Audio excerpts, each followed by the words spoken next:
ကောင်းဆောင်ကောင်းတစ်ယောက်စီမှာရှိရမယ်အရေးအချင်း9ခုအကြောင်းဒီနေ့လာပြောပြပါမယ်။နောက်အေကတော့ Facebook နဲ့ TikTok တွေမှာ online marketing ကို sharing လာလုပ်ပေးနေတဲ့သူတစ်ယောက်ပဲဖြစ်ပါတယ်။အကယ်လို့ဒီဗီဒီယိုကိုကြည့်ဖို့မအားသေးဘူးဆိုရင်လည်း save ထားလို့ရပါတယ်ရှင် channel လေးကိုလည်း subscribe လေးလုပ်ထားပေးလို့ရပါတယ်။ကဲအဲ့တော့ကောင်းဆောင်ကောင်းတစ်ယောက်စီမှာရှိတင်ရှိထိုက်တဲ့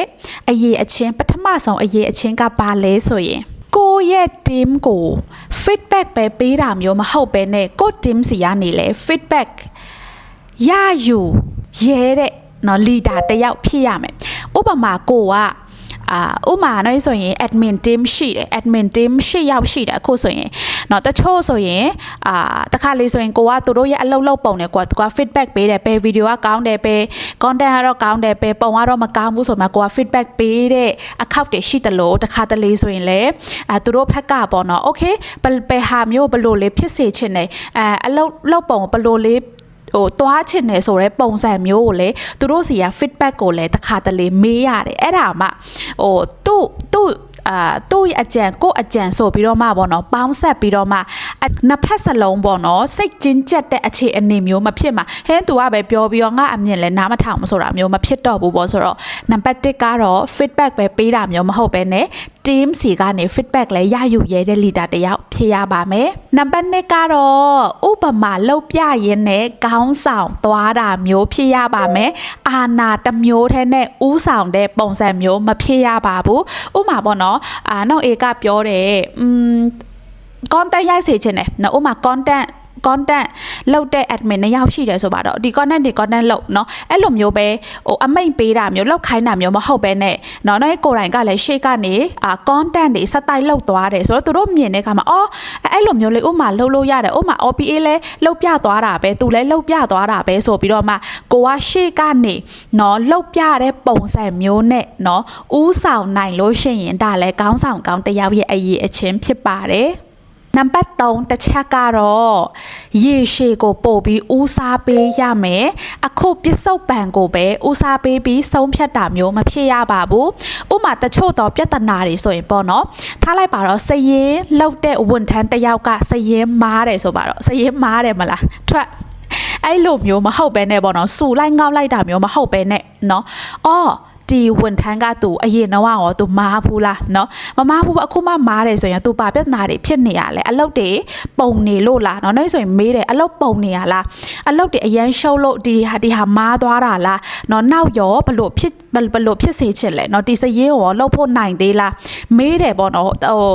နှစ်ဖက်စလုံးနှစ်ဖက်အဆင်ပြေအောင်မေးတယ်အဲ့ချိန်မှာသူကိုယ်တိုင်လဲ relax ဖြစ်တယ်တကယ်တမ်းဆိုရင်စူလို့ရတယ်ဒါပေမဲ့မစူဘူးဘလို့ဖြစ်တာလဲသူ့ဖက်ကနေအခြေအနေတွေအကြောင်းရင်းတွေမေးတယ်အဲ့ချိန်မှာသူ့ဖက်ကဖြစ်နေတာပြောတယ်ပေါ့နော်ဒါပေမဲ့အများစုပြန်ရတဲ့အဖြေကတော့တောင်းပန်ပါတယ်နောက်တစ်ခါပိုကောင်းလုပ်ပါမယ်ဆိုတဲ့အဖြေတွေပိုရလာဘာလို့လဲဆိုတော့ကိုက negative ဖက်မသွားဘူးသူ့ဖက်ကိုဘယ်လိုပြောမလဲသူ့ကိုလည်းနားလဲတယ်ဆိုတဲ့ပုံစံမျိုးနဲ့ကိုကပြောတဲ့အခါမှာရေရှည်အတွက်ပို့ပြီးတော့မှအဆင်ပြေတယ်ပေါ့နော်ဒါလည်းတတိယတစ်ချက်ပါနံပါတ်4တစ်ချက်ကတော့ကိုယ့်ကိုကြောက်အောင်ဦးဆောင်တာမျိုးမဟုတ်ပဲနဲ့ကိုယ့်ပေါ်ယုံကြည်အောင်ဦးဆောင်နိုင်တဲ့ leader မျိုးဖြစ်ရမယ်တချို့ leader တွေကနော်သူတို့ team ကသူတို့ကြောက်စေချင်ကြတယ်ကြောက်မှနော်ကြောက်အောင်လုပ်မှသူတို့ကကိုယ့်ကိုလေးစားမယ်လို့တချို့ထင်ကြတယ်အားလုံးမမားဘူးတယောက်နဲ့တယောက်ဦးဆောင်တဲ့ပုံစံချင်းမတူဘူးလို့လည်းပြောလို့ရပါတယ်ဒါပေမဲ့နော်ပိုကြိုက်တဲ့ဦးဆောင်မှုပုံစံမျိုးကဘာလဲဆိုတော့ကြောက်တာမျိုးမဟုတ်ပဲနဲ့ကိုပြောလို့ရှိရင်သူတို့ယုံကြည်နဲ့တကယ်လိုက်လောက်တာမျိုးနော်ဥမာနော်ရပြောတယ်ဒါလောက်ရင်ဒီလိုဖြစ်တယ်အဲ့တော့ဒီလိုမလုံနဲ့တော့ဒီလိုမလုံနင်လောက်တာအလောက်မဖြစ်ဘူးဒီလိုလောက်မှရလိုက်ရမယ်ဆိုပြီးမှပြောလိုက်တဲ့ချိန်မှာသူတို့ကလည်းတော့ယုံကြည်ပြီးတော့လိုက်လောက်ကြတယ်အဲ့လိုမျိုးပုံစံပိုရချင်တယ်ပေါ့နော်ဒါလောက်ဆိုပြီးပြောလို့ကြောက်လို့လောက်တာမျိုးမဟုတ်ပဲနဲ့သူပြောတာဆိုရင်တော့ငါယုံတယ်ငါလိုက်လောက်မယ်ဆိုတဲ့ပုံစံမျိုးဖြစ်အောင်နော်ယုံကြည်တဲ့ပုံစံမျိုးဖြစ်အောင်ကိုကရှေ့ကနေဥဆောင်ပြီးတော့မှနော်ရလက်တွေကိုနော်ပြီးတော့လောက်ဆောင်ချက်တွေကိုအမှန်တကယ်ရှိအောင်ဥဆောင်ပြီးတော့မှလောက်သွားရမှာပဲဖြစ်တယ်နောက်ဆုံးတစ်ချက်ကတော့ကိုကသူတို့အတွက် motivation ပဲဖြစ်ပါစေကိုကသူတို့အတွက်စိတ်ခွန်အားရစေတဲ့အရာတစ်ခုပဲဖြစ်ပါစေပေါ့နော် ဘယ်လိုပြောရမှာလဲအမိတ်ပေးပြီးတော့မှသူတို့ထိန်းချုပ်ထားတဲ့ပုံစံမျိုးမဖြစ်ပါစေနဲ့ဥမာဒီနေ့မှာသူအလောက်လောက်ချင်စေအပြည့်ရှိတယ်ပါလို့လေငါတို့ကောင်းဆောင်အလုံးလုံးလို့ဆိုတဲ့ပုံစံမျိုးငါတို့ကောင်းဆောင်တော့မှနော်သူတို့နဲ့အတူတူအလုံးလုံးသေးတာပဲနော်ငါလည်းလောက်ရမှာပေါ့ဆိုတဲ့ပုံစံမျိုးပေါ့နော်ဖြစ်တာပိုကောင်းတယ်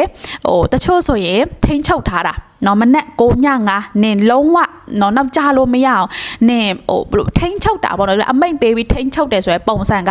ရေရှည်ဖြစ်ချင်မှဖြစ်မယ်ဒါပေမဲ့ကိုကရှေ့ရနေလှုပ်ပြတယ်ဥဆောင်သွားတယ်ဘလို့ပြောရမလဲသူတို့လှုပ်စေချင်တဲ့အတိုင်းသူတို့လှုပ်စေချင်တဲ့အတိုင်းကိုလည်းရှေ့ရနေလှုပ်သွားတယ်ဆိုရင်ပေါ့နော်ပို့ပြီးတော့မှ motivate ပို့ဖြစ်တယ် inspire ပို့ဖြစ်တယ်အဲ့ပုံစံပို့ကောင်းပါတယ်ရှင်အဲ့ဒီဗီဒီယိုကြည့်နေတဲ့သူတွေထဲမှာပေါ့နော် leader တယောက်တော့မဟုတ်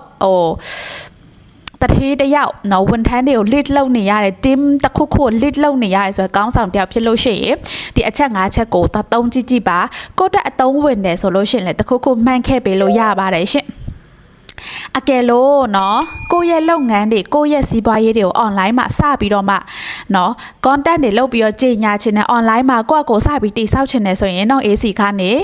online စလုပ်လို့ရတဲ့အခြေခံအချက်တွေစုထားတဲ့ ebook လေးရှိပါတယ်ရှင်အဲ့တော့အဲ့ ebook လေးကို free ရယူဖို့အခုပေးထားတဲ့ Viber ကို scan လုပ်ပြီးတော့မှ free ebook လို့ရေးလာလိုက်ပါဝန်ထမ်းတွေကနေပြီးတော့ admin တွေကနေပြီးတော့အဲ့ဒီ ebook ကို Viber ကနေတစ်ဆင့်ပို့ပေးမှာပဲဖြစ်ပါတယ်အားလုံးပဲရှင်လန်းချမ်းမြေ့တဲ့နေ့လေးဖြစ်ကြပါစေ